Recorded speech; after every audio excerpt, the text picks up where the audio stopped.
Bueno, vimos un par de videos viendo el tema de control. O sea, empezamos diciendo Prolog es un lenguaje libre de control y libre de estados. Luego nos metimos un poquitito con su modelo de ejecución para ver cómo es el control y para poder controlar el control. Ahora vamos a ver un poquitito algunos temas asociados a lo que es el estado o la noción de estados. Nuestro punto de partida esto es fundamental, es una de las cosas más geniales que tiene Prolog, yo puedo pensar que mi programa es como si fuese una base de datos, porque en realidad mi programa es solamente un conjunto de registros que tienen este formato donde a veces el segundo atributo en la tabla puede ser el true. Básicamente lo que estamos diciendo es cabeza es un hecho, en este caso segundo. O sea, básicamente nuestro programa no es nada más y nada menos que una tabla donde la única relación es la relación solo sí o la relación implicación lógica. El primer atributo es un átomo, que es la cabeza, y el segundo atributo es una lista de objetivos, posiblemente vacío, que es la cola. Yo entonces puedo agregar o quitar cláusulas porque sé cómo es el formato y por lo tanto puedo alterar, durante la ejecución del programa, puedo alterar el programa. Esto genera un poder expresivo realmente muy grande, pero también genera dolores de cabeza porque entender qué es lo que es un programa que se modifica a sí mismo no siempre es una tarea grata. Es como que se requiere mucha documentación o se requiere mucho trabajo para poderlo entender. Igualmente, bueno, vamos a ver cómo funcionan estos mecanismos y vamos a ver algunas otras cuestiones asociadas.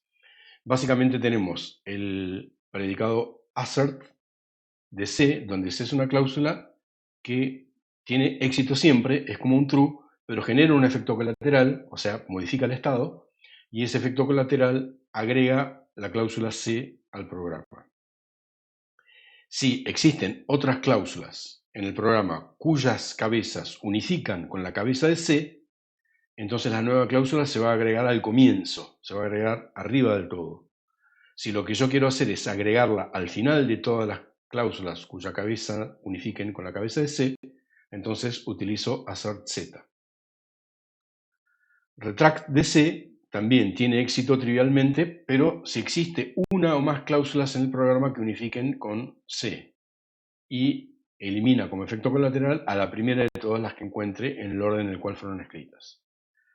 Bueno, básicamente estas facilidades o estos predicados que tenemos acá tienen varios usos porque me permiten generar efectos colaterales explícitos. O sea, recordemos, en Prolog nunca tenemos acceso al estado porque no tenemos variables a las cuales se les asignan valores y luego los podemos inspeccionar. Lo que tenemos es unificación, que es otra cosa. Entonces yo puedo, de alguna manera, con assert y retract, puedo generar mini contextos en los cuales voy colocando información que después le sirve al programa en otro punto de la ejecución. Puedo producir, por ejemplo, persistencia de valores, o sea, si en algún momento, por la razón que fuese, yo necesito guardar explícitamente algún resultado porque después lo voy a utilizar. Por ejemplo, el programa genera sesiones y las sesiones generan datos con la persona que lo está usando y necesito acordarme el nombre de la persona, entonces con assert puedo recordar el nombre de la persona u otro tipo de cuestiones. También puedo acumular resultados, contextos intermedios para luego reasumirlos. O sea, yo si lo necesitase por algún tipo de razón, podría tener algún tipo de ejecución no determinística o ejecución paralela, donde voy haciendo que el programa ejecute dos o más cosas al mismo tiempo, entonces el contexto lo guarda y lo recupera utilizando assert y retract, etcétera, etcétera. Tenemos otros mecanismos. El más conocido o el más popular es bag-off, ¿sí? Bolsa de, donde yo recibo una variable, un predicado que tiene a esa variable como parte del predicado y una lista en la cual supongo que recibo el resultado de lo que le pedí. Para entender cómo funciona bag-off, supongamos que tenemos una pequeña tabla que se llama nota, donde tenemos las notas que se fueron sacando diferentes alumnos, ¿sí? Juan se sacó un 10, Pedro se sacó un 7, Ana un 7, etc. Entonces, si yo le hago la consulta BAGOF de alumno, donde lo que estoy queriendo saber es nota de alumno, 7, L, lo que le estoy diciendo es, dame en L la lista de alumnos que se sacaron 7. Entonces me va a devolver en L Pedro, Ana. O sea, todas las sustituciones de alumno por término, tales que nota de alumno 7 se satisficieron en el programa. En este caso, estas dos que están acá. Bueno, si yo quiero que me dé todos los alumnos, entonces le digo alumno X, entonces va a encontrar todas las sustituciones de alumno por nota y para cada una de las posibles notas me va a generar una lista. Esta es la lista de los que se sacaron 10, esta es la lista de los que se sacaron 7, esta es la lista de los que se sacaron 9, etcétera, etcétera. Mecanismo similar a BAGOF es SETOFF, el cual toma la lista de soluciones pero remueve los duplicados y luego los ordena de acuerdo a la relación menor o menor o igual correspondiente. Y finalmente está FINDALL, que también es similar a BAGOF, pero junta en una lista única todas las posibles soluciones para diferentes instancias de las variables que no ocurren en X. Por ejemplo, si le repito la consulta de dame todos los alumnos que se hayan sacado cualquier nota, bueno, básicamente se da cuenta que X no me interesa, o sea que X está fuera del alcance de la consulta, entonces me da una lista con los alumnos que se sacaron alguna nota, los que rindieron examen. Respecto al acceso de la base de datos, también hay un mecanismo de acceso muy importante que es el mecanismo Claus de cabeza-cola, ¿sí? Claus es lo mismo que dos puntos guión, o sea, lo estamos escribiendo ahora en forma explícita porque hemos declarado un predicado que tiene ese nombre y que tiene esa precedencia, etcétera, etcétera, pero Claus es lo mismo que esto que está acá, ¿sí? Solamente que este símbolo lo podemos utilizar para escribir cláusulas, pero no lo podemos utilizar para referirnos a cláusulas. Para referirnos a cláusulas en forma explícita necesitamos utilizar el predicado clause. Bueno, si nosotros tomamos de nuevo el ejemplo de Juan se sacó un 10, Pedro se sacó un 7, Ana un 7 y Mirta un 9, entonces le preguntamos, decime las cláusulas que hay en el programa que tienen como cabeza a nota XY y como cola a Z. ¿Sí? Fíjense que clause tiene aridad 2, donde el primero es la cabeza de la regla o de la cláusula y cola es la conjunción de átomos que están a continuación. ¿Sí? Si nosotros miramos esto, bueno, claramente nos damos cuenta de que clause hace exactamente lo mismo que el paso 1 en el modelo de ejecución del intérprete que nosotros recordamos, ¿no es cierto? O sea, busca en el programa una cláusula cuya cabeza unifique a la que está en el resolvente. Entonces yo le digo clause y le paso el átomo que saqué del resolvente y en la cola me va a dar la primera que encontró. Bueno, obviamente si yo le doy cláusulas que no tienen cola, me va a decir true en la cola porque ya sabemos que esa es la representación que tienen los hechos. Un hecho es una cláusula que tiene cola vacía o cola lógicamente equivalente a true. Esto, bueno, nos permite ir hacia la metaprogramación, que es lo que habíamos prometido para esta clase, que es básicamente un metaintérprete para un lenguaje es un intérprete de ese lenguaje escrito en ese lenguaje. Un metaintérprete Prolog es un intérprete del lenguaje Prolog escrito en Prolog. Esto parece chino, parece esotérico, o sea, parece que, bueno, por un lado queremos hacer algo que ya está hecho porque el intérprete ya está, y por otro lado, bueno, querer escribir un intérprete de un lenguaje de programación normalmente son tareas muy tediosas porque, bueno, los lenguajes de programación son gigantes, tienen un montón de cuestiones, etcétera, etcétera. Bueno, en Prolog no pasa nada de eso porque sabemos que la sintaxis del lenguaje es realmente muy sencilla, simplemente tenemos cláusulas, así que solamente trabajando con cláusulas estamos en condiciones de escribir nuestro intérprete. La duda puede ser, bueno, ¿para qué voy a querer escribir un intérprete si ya lo tengo? Bueno, vamos a ver cuáles pueden llegar a ser las aplicaciones. Bueno, el intérprete trivial, el meta-intérprete trivial, es este que está acá. Hicimos ya cosas como estas cuando vimos garantiza éxito, garantiza fracaso, cuando vimos negación por falla. ¿Sí? Básicamente, yo tomo el objetivo A, lo recibo como parámetro y luego lo ejecuto. Esto, obviamente, es correcto, pero tiene una granularidad muy gruesa. O sea, si A tiene éxito, meta de A me devuelve éxito, si A fracasa, meta de A me devuelve fracaso, pero no veo qué es lo que ocurrió adentro. No puedo desmenuzar los objetivos intermedios, no los puedo conocer y por lo tanto no puedo extraer información de ellos o no puedo accionarlos o no puedo intervenir. Bueno, vamos a ver ahora un metaintérprete un poquitito más elaborado que se basa en una forma de analizar que es un poquitito más elaborada, que es esta que está acá. Metainterpretar a el objetivo A consiste en, primero, encontrar una regla en el programa cuya cabeza unifique con A, extraer de esa regla la cola y luego metainterpretar la cola. Bueno, pareciese que no hemos cambiado mucho, pero en realidad sí hemos cambiado porque en este punto, entre el clause y el meta, en ese punto yo conozco cuál es la cláusula que se va a intentar y por lo tanto puedo, digamos, aunque sea fútil, puedo mandar un cartelito, hola mundo, estoy intentando ejecutar A. Y luego, una vez que MetaDB tuvo éxito, puedo colocar acá un cartelito que diga he logrado ejecutar A, por ejemplo. O sea, podría ser un trazador poniéndole writes en los lugares adecuados. ¿Sí? Esto ya nos da algo. Ponele que esto te va a permitir inspeccionar cuáles fueron las reglas que fueron accedidas durante la ejecución de A y cuáles fueron exitosas y cuáles no fueron exitosas. Porque si vos tuviste intenté A, pero no tuviste A tuvo éxito, sabes que esa fue fallida. Pero bueno, luego vamos a ver que le vamos a poder sacar mucho más jugo a esta sencillísima sentencia que hemos escrito. Ahora bien, nos encontramos con dos problemas. Primero, ¿qué es lo que va a pasar, por ejemplo, si B es true?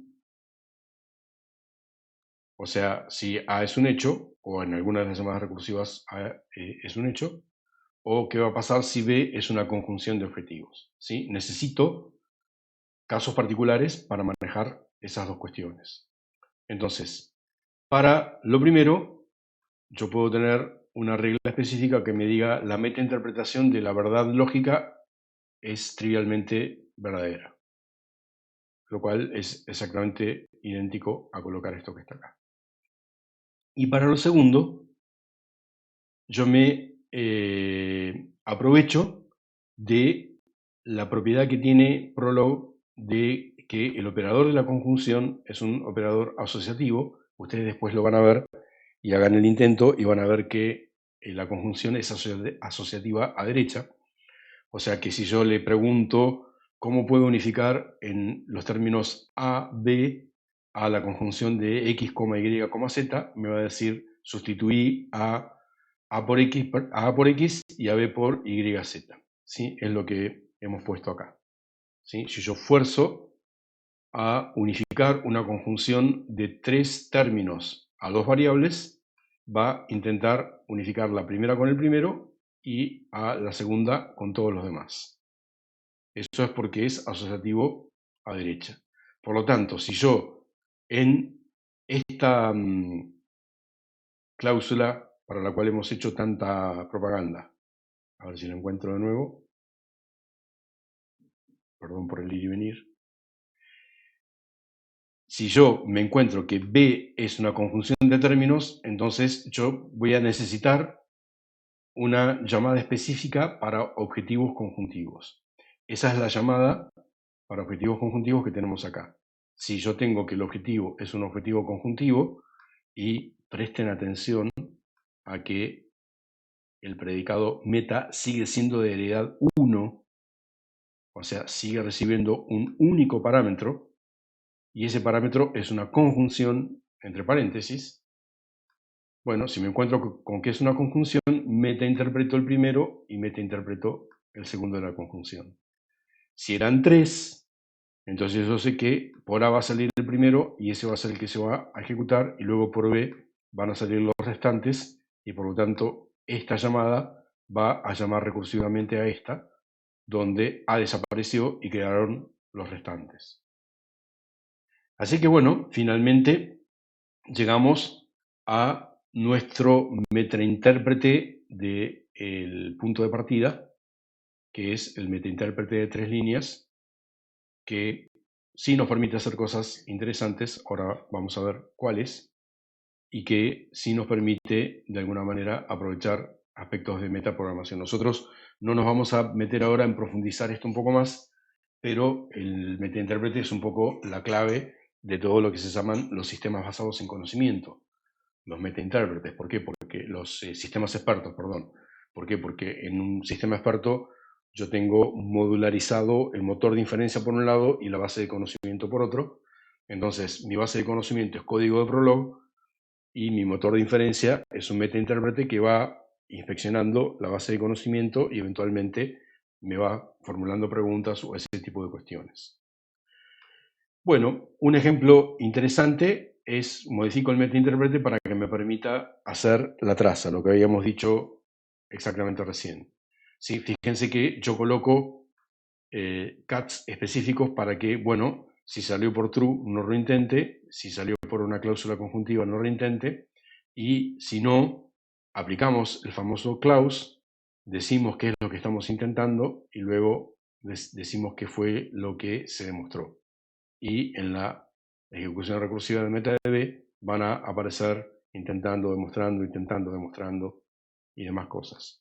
¿Sí? Podemos hacer este metaintérprete de manera tal de que, por ejemplo, tenga un parámetro adicional, o sea, hacer que meta sea de ariedad 2 y tenga un parámetro tab, por ejemplo, que se incremente en 1 cada vez que se llama en forma recursiva, y luego utilizamos el tab para escribir el intentando y escribir el demostrado, y que se vaya generando una especie de pretty print donde se va corriendo todo para la derecha a medida que vamos profundizando. Por ahí, en todo caso, después hacemos otro video jugando con metaintérpretes para que vean estas cosas y después ver de qué se trata. Bueno, podemos metainterpretar los predicados extralógicos simplemente primero chequeando que se trate de un predicado extralógico y después simplemente ejecutándolo. Por ejemplo, todo lo que tiene que ver con entrada-salida, todo lo que tiene que ver con aritmética, etcétera, etcétera. Cómo se metainterpreta el NOT, cómo se interpreta el BAGOF y demás cuestiones. Queda como ejercicio optativo cómo hacer la metainterpretación del CAT. ¿Sí? Todas estas cosas son medio esotéricas, por eso lo ponemos como algo optativo. Pero bueno, hay veces que vos tenés una base de conocimiento y esa base de conocimiento es procedimental, no es puramente declarativa, tiene un CAT, entonces tu motor de inferencia tiene que ser capaz de meta-interpretar el CAT. Bueno, y una última cosita, si ustedes recuerdan, nosotros habíamos visto el ejemplo de los transistores y de las compuertas.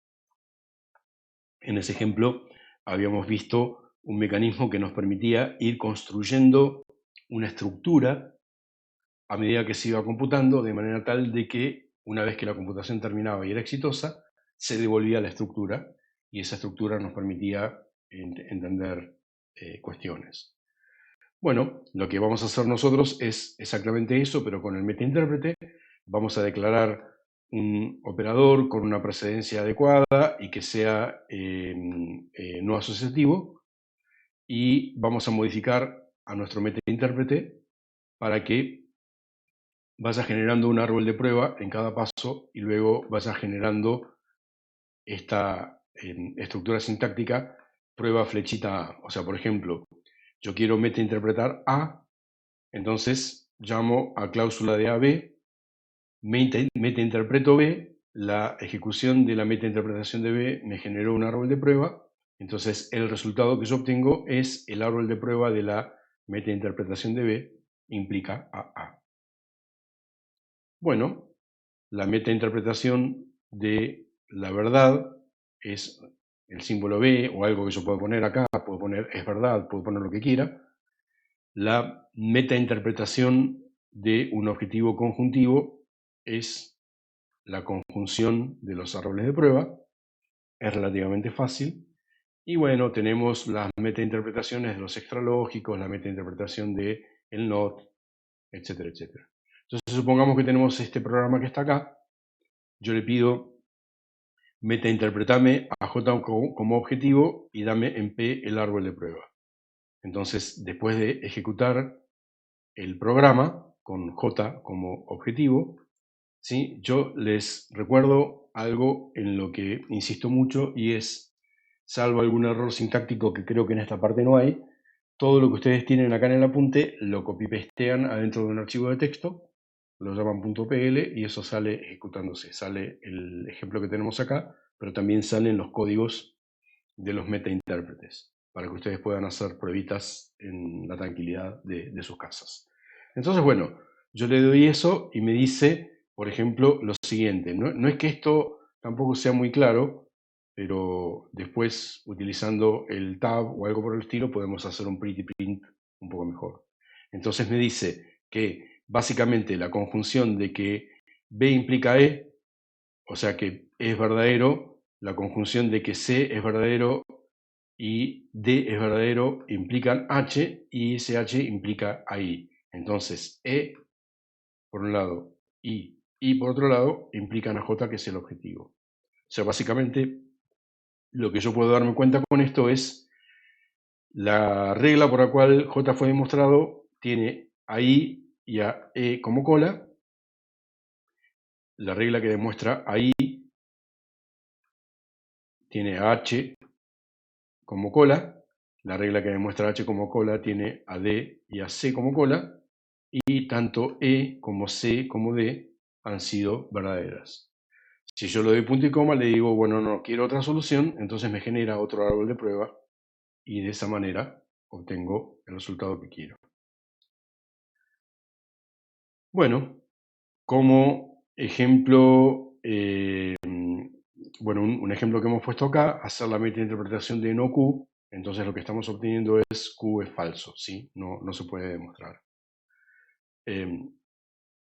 Una idea que yo les decía es generar un parser de árboles de prueba que se llame legible de P, que tome, por ejemplo, este árbol de prueba que tenemos acá, que es medianamente legible, y lo transforme en algo un poquitito más fácil de entender, como esto que está acá, ¿sí? Es un hecho, y que sea un hecho junto con todo esto que está acá, porque acá hay un paréntesis abre, así que ese paréntesis abre llega hasta acá, hasta este paréntesis cierra. Esas dos cosas me permiten demostrar J. Y lo que está dentro de este paréntesis es C y D son hechos, eso me permite demostrar H, y H me permite demostrar I. Bueno, también podemos tener métodos de razonamiento probabilístico o métodos de razonamiento inexacto, fuzzy logic. Probablemente más adelante veamos alguna cuestión como estas en la materia o queda como algo optativo. ¿Sí? Básicamente lo que hacemos es tener un segundo predicado. Si no tenemos árbol de prueba, tendríamos un segundo predicado que sería una probabilidad o una plausibilidad o una posibilidad, no sé, un atributo entre 0 y 1, donde 0 quiere decir falso, 1 quiere decir verdadero, y cualquier número que esté entre 0 y 1 quiere decir parcialmente falso o parcialmente verdadero. Entonces, en este caso, el metaintérprete me dice si algo es verdadero, su probabilidad es 1, si algo es conjuntivo, su probabilidad es algún tipo de regla que me permita combinar la conjunción, por ejemplo, el producto. ¿Sí? Hay veces que se pone el producto, hay veces que se pone el máximo, o sea, una conjunción es tan probable como el máximo de los dos que la componen. Hay otros que dicen no, es el mínimo. Bueno, ¿sí? Ustedes después verán cuál será la regla de razonamiento probabilístico o cuál será la regla de razonamiento inexacto que les resulte adecuada, pero bueno, es relativamente fácil de colocar.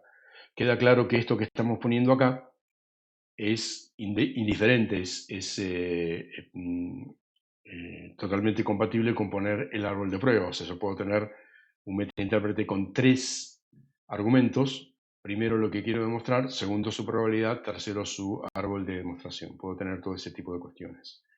Bueno, con lo cual, yupi, hemos llegado al final de todo lo que queríamos ver del lenguaje Prolog, y ya a partir de las próximas grabaciones y de los próximos encuentros empezamos con las temáticas específicas de la materia. La próxima es solución de problemas, así que ya nos vamos preparando para resolver problemas de ingenio o resolver acertijos lógicos o ese tipo de cuestiones. Así que bueno, nos estamos viendo en persona virtual en el próximo encuentro sincrónico y si no, en la próxima grabación. Que tengan un lindo día.